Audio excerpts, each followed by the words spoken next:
Hi అందరికీ. ఇవాళ mini vlog అండి. నేనైతే మా రిలేషన్లో మ్యారేజ్కి అయితే వెళ్ళిపోతున్నాను అన్నట్టు. ఇంకా నేనైతే ఇలా రెడీ అయిపోయాను. అయినా ఈ ఎండలకి మనం ఎంత రెడీ అయినా ఆ చెమటకి ఏది ఉండదండి. అట్లా 1 అవర్ ఉండేదే మహా ఎక్కువ అన్నట్టు.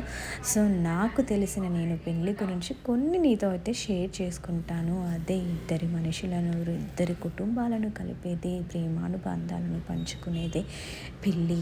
అవును కదా, నిజమే కదా, మీరేమంటారు? నిజమే కదా.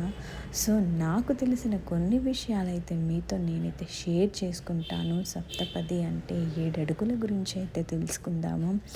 ఫస్ట్ అడుగు సమన్వయ శక్తిని కాపాడుకుంటూ, రెండో అడుగు పరస్పర ఆరోగ్యాన్ని కాపాడుకుంటూ, మూడో అడుగు సుఖదుఖాలను పంచుకుంటూ, నాలుగో అడుగు సంపదను సంరక్షించుకుంటూ, ఐదో అడుగు సంతాన సంరక్షణను చూసుకుంటూ, ఆరో అడుగు సృజనాత్మక స్నేహబంధాన్ని వాడుకుంటూ, ఏడో అడుగు ఫైనల్గా ఏడో అడుగు సర్వదా ఏకదామి ఉంటాము అని అర్థం అండి. సో ఇంత ప్రాముఖ్యత ఉంది కదా 7 అడుగులంటే, ఇంత అర్థం ఉంది కదా. మీకు తెలిస్తే నాకైతే కామెంట్ చేయండి. Thank you for more videos.